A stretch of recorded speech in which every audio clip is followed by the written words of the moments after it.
Hello and welcome. In this video segment I will start to work through the geometry creation for lesson 3.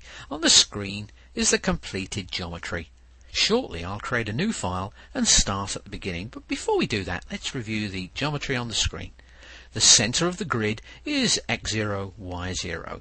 To start off I'll create the 4 lines. After this I'll create the 1/4 inch diameter circle at x0, y0. For the remaining holes, I'll use a combination of Xform Translate and Xform Rotate. This process will be covered in the next video. Let's get going and start a new part. I'm going to move up to the top left corner of the screen and click on the icon for New Part. I'm going to change the machine type to a generic Haas VX Mill. Over on the left in the Toolpath Manager, I'm going to click on the plus sign just to the left of Properties. Next, I'm going to click on Files, and at the very top in the Machine Toolpath Copy section, I'm going to click on the icon for Replace, and from this list, I'm going to choose Generic Haas. I'm done here, so I'm going to pick Open. Nothing else to change here right now. We'll be returning here later on though. I'm done, so I'm going to click on the green check mark. Now on the left I've got the Toolpath Manager open. I'm going to select Alt-O. In this video I'm just creating geometry. Let's get started on the 4 lines. Now to create these series of lines you need to refer to the Dimension Part Drawing for Mill Lesson 3 and determine the absolute values in the X and Y axis for the endpoints of the individual lines. Now absolute means the X and Y coordinates all relate to the origin, the X0, Y0 position. So let's get started. I'm going to move up to the top and select Create. Next, Create Line, and right at the very top here, Create Line Endpoint. So there's our first prompt on the screen. Specify the first endpoint. So what I'm going to do is move up and select the fast point icon on the auto cursor ribbon bar. This allows me just to input the X and Y values. Now for the first point I'm going to type in minus 1.5, that's the X value, and now comma, and the Y value minus 1.5, and then hit enter. Now the prompt changes to specify the second endpoint, so what I'm going to do is click on the fast point icon again and input minus 1.5, that's my X value, comma, now my Y value 1.5, that's a positive 1.5, and then hit enter. There's our first line, looks good. I'm going to go up and on the ribbon bar click apply. What I'd like to do now is some zoom and pan. I'm going to move on up, and at the very top here I'm going to click on the icon for fit and just slide over to the right.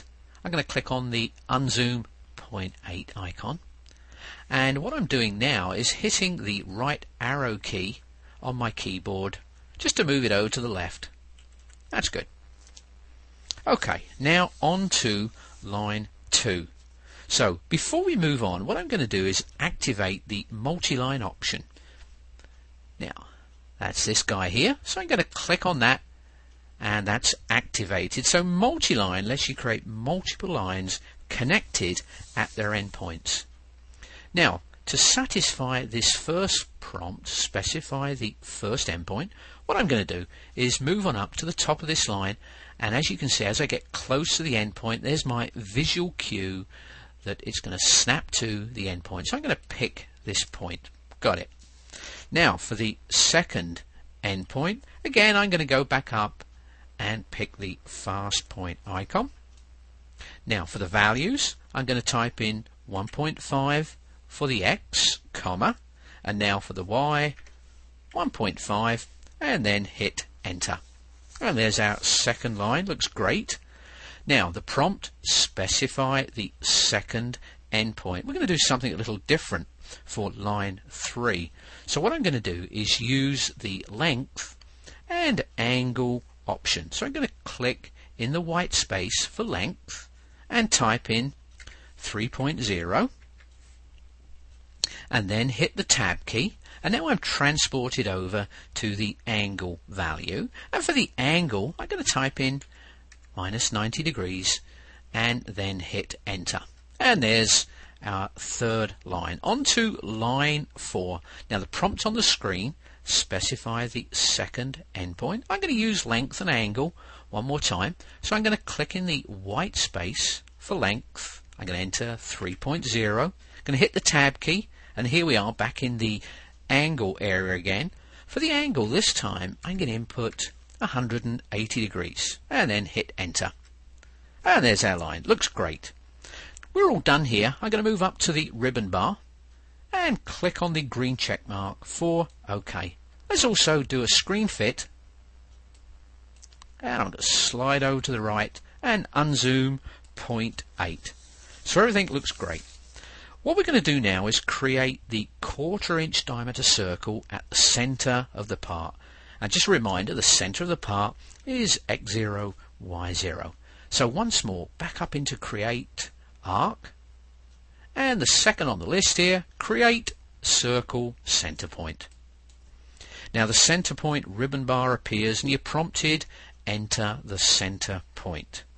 So what I'm going to do first of all is click in the white space for diameter, and the diameter is 0.25, and then hit the enter key. Now to satisfy this prompt, enter the center point, what I'm going to do is move on up and open up this drop down on the Alter Cursor toolbar and select the first one in the list here, origin, our x0, y0 position. And there's our circle. Looks great. I'm going to slide over down below to the right and hit the green check mark on the ribbon bar. We're done here. And that's the start of our geometry for lesson 3. This completes this video. Thanks for watching.